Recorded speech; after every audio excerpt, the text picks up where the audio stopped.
Hello नमस्कार साथियों, आप सभी लोगों का इस नए वीडियो में बहुत बहुत स्वागत है।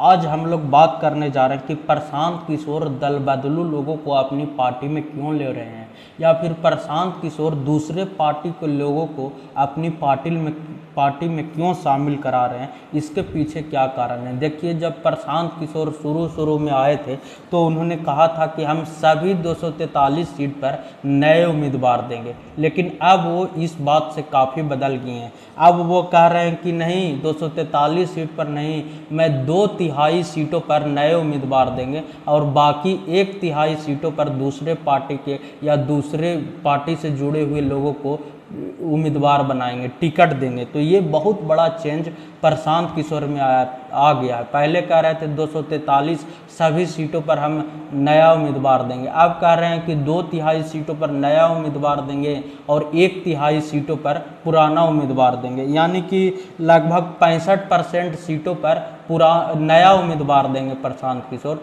और 35% सीटों पर अब दूसरे पार्टी के लोगों के से जुड़े हुए लोगों को उम्मीदवार बनाएंगे। तो ये प्रशांत किशोर में एक बहुत बड़ा बदलाव हो गया है। और देखिए, दूसरे पार्टी के कौन कौन लोगों को शामिल कराने जा रहे हैं प्रशांत किशोर। बहुत से लोग इनमें शामिल हो गए हैं प्रशांत किशोर के पार्टी में, उसके बारे में हम बताते हैं। देखिए, सबसे पहला नाम है सुरेश चंचल। सुरेश चंचल कौन है? ये 2010 में जदयू के विधायक रहे थे और मुजफ्फरपुर से ये विधायक रहे थे। अब इनको जन स्वराज पार्टी ने शामिल करा लिया गया और चर्चा चल रही है कि इनको टिकट भी दे सकती है जन स्वराज पार्टी। उसके बाद दूसरे विधायक का है किशोर कुमार मुन्ना। ये सहरसा से पहले भाजपा के विधायक रहे थे, इनको भी अब टिकट देने की चर्चा हो रही है कि प्रशांत किशोर इन्हें जन स्वराज पार्टी से टिकट दे सकते हैं और ये जन स्वराज पार्टी में शामिल हो गए हैं। ये भाजपा के पूर्व विधायक हैं। उसके बाद अब तीसरा नाम के बारे में हम चर्चा करते हैं। तीसरा नाम है मुनाजिर हसन।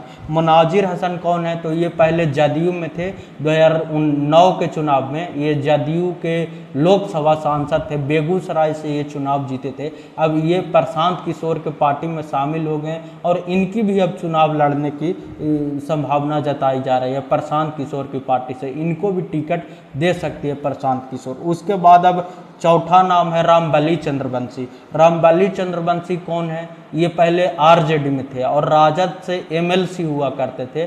तो ये उसके बाद राजद ने इन्हें पार्टी से निष्कासित कर दिया था अनुशासनहीनता के मामले में। तब अब ये भी प्रशांत किशोर के पार्टी में शामिल हो गए हैं और उनके संगठन से जुड़े हुए हैं। और इनकी चर्चा है कि ये अरवल विधानसभा सीट से हो सकता है कि जन स्वराज पार्टी से ये चुनाव लड़ सकते हैं। अति पिछड़ा समाज से हैं रामबली चंद्रवंशी, पहले राजद में थे, अब ये प्रशांत किशोर के पार्टी में शामिल हो गए हैं। अब कहा जा रहा है कि अरवल विधानसभा सीट से ये चुनाव लड़ सकते हैं। उसके बाद अब देख लीजिए देवेंद्र यादव। देवेंद्र यादव कौन है? ये तो पहले राजद में थे, उसके बाद जदयू में भी थे। ये झंझारपुर के पूर्व सांसद हैं। तो ये भी अब प्रशांत किशोर के पार्टी में शामिल हो गए हैं और इनके बारे में भी चर्चा चल रही है कि ये भी अब जन स्वराज पार्टी में जुड़ गए हैं और अब विधायक का चुनाव 2025 में ये भी प्रशांत किशोर के पार्टी से लड़ सकते हैं। उसके बाद अब कौन है? जगरीती ठाकुर। जगरीती ठाकुर कौन है? तो इनके दादाजी कर्पूरी ठाकुर मुख्यमंत्री थे, उनकी पोती हैं ये, और इनके पिताजी हैं रामनाथ ठाकुर, वो राज्यसभा सांसद हैं जदयू से और वर्तमान में केंद्रीय मंत्री भी हैं। उनकी बेटी है जगरीती ठाकुर। तो ये भी जन स्वराज पार्टी में शामिल हो गए हैं और इनकी भी टिकट के बारे में चर्चा हो रही है कि इनके भी टिकट समस्तीपुर या किसी और जिले की विधानसभा सीट से इनको टिकट मिल सकता है। ये जन स्वराज पार्टी में काम कर रही है। तो ये भी बहुत बड़ा सवाल उठेगा परिवारवाद, वंशवाद कि जदयू के जो परिवार के जदयू में जो इनके पिता हैं उनके परिवार की उनकी बेटी को टिकट दे दिया गया। तो ये भी परिवारवाद, वंशवाद का मुद्दा काफ़ी उछलने वाला है। तो प्रशांत किशोर इसमें अलग क्या कर रहे हैं। उसके बाद आनंद मिश्रा के बारे में बताते हैं। ये आईपीएस हैं, 2024 लोकसभा चुनाव में निर्दलीय बक्सर से चुनाव भी लड़ गए थे और इन्होंने वीआरएस रिटायरमेंट इसीलिए आईपीएस से दिया था क्योंकि वो भाजपा में शामिल होने वाले थे और भाजपा से तय था कि इन्हें बक्सर से चुनाव लड़ाया जाएगा, लेकिन भाजपा ने तो इन्हें टिकट नहीं दिया, तो इसलिए ये नाराज होकर निर्दलीय लड़ गए। तो देखिए आनंद मिश्रा मूल रूप से भाजपाई ही हैं, क्योंकि इन्होंने इसी शर्त पर रिटायरमेंट लिया था कि हम भाजपा में शामिल होकर चुनाव लड़ेंगे। ये तो एन वक्त पर वहाँ से मिथिलेश तिवारी को भाजपा ने टिकट दे दिया और इनको टिकट काट दिया गया, तो इसलिए वे चुनाव नहीं लड़े, निर्दलीय लड़ गए। अब ये प्रशांत किशोर के पार्टी से जुड़ गए, तो ये भी एक तरह से दल बदलू लोग भी हैं। और उसके बाद है पवन सिंह के भी चुनाव लड़ने की चर्चा है। 3-4 सीटों की खोज हो रही है कि जहां से पवन सिंह का चुनाव लड़ाया जा सकता है। तो पवन सिंह भी मूल रूप से भाजपाई ही हैं। 2024 के लोकसभा चुनाव में आसनसोल से टिकट इन्हें मिल गया था भाजपा की तरफ से। 2019 में भी मिलने की संभावना थी। पवन सिंह खुद बोले हैं कि 2019 में धनबाद लोकसभा सीट से टिकट मिलने की संभावना बताई जा रही थी। भाजपा ने इन्हें ऑफर किया था लेकिन नहीं दिया गया। फिर 2024 में आसनसोल से टिकट दिया गया, तो वहाँ भी विवाद खड़ा हो गया, क्योंकि ये भोजपुरी में जो बंगाली महिला हैं उनको लेकर काफ़ी अश्लील गाना बना दिया गया था। इसलिए बंगाल की महिलाओं में काफ़ी रोष था। ये जो एक बंगलिनिया करके गाना था महिलाओं के लिए, वो काफ़ी आपत्तिजनक थी, अपमानजनक बंगाल के महिलाओं के लिए गाना था। तो इसको लेकर भाजपा ने इनका टिकट वापस करा दिया गया था। तो ये भी मूल रूप से भाजपाई ही हैं पवन सिंह। उसके बाद गुप्तेश्वर पांडे, तो गुप्तेश्वर पांडे देखिए 2009 में पहली बार ये रिटायरमेंट लिए थे, VRS लिए थे सर्विस से, तब ये भाजपा में जाने वाले थे और भाजपा में बक्सर से चुनाव लड़ना चाहते थे, लेकिन बक्सर से तो ये चुनाव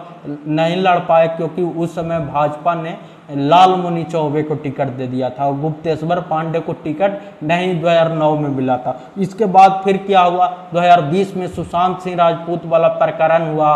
उसके बाद ये काफ़ी पॉपुलर हुए, टीवी पर आने लगे, DGP थे बिहार के, तो फिर ये रिटायरमेंट ले लिया और अब इस बार किस में शामिल हो गए, ये जदयू में शामिल हो गए। कह रहा था कि वाल्मीकि नगर सीट से हो सकता है इन्हें सांसद का भी चुनाव जदयू लड़ा सकती है या फिर विधानसभा सीट से भी जदयू टिकट दे सकती है, तो इनको यहाँ पर भी टिकट नहीं मिला। तो ये भी मूल रूप से पहले भाजपाई थे, फिर जदयू थे, तो एक तरह से दूसरे पार्टी के ही थे। तो इस तरह प्रशांत किशोर दूसरे पार्टी के लोगों को ला रहे हैं। अब उनके टिकट देने के भी धीरे धीरे घोषणा करने जा रहे हैं। पहले कह रहे थे कि 243 सीट में सभी सीटों पर नया उम्मीदवार देंगे, अब कह रहे हैं कि 2/3 सीटों पर नया देंगे और 1/3 सीटों पर पुराना देंगे।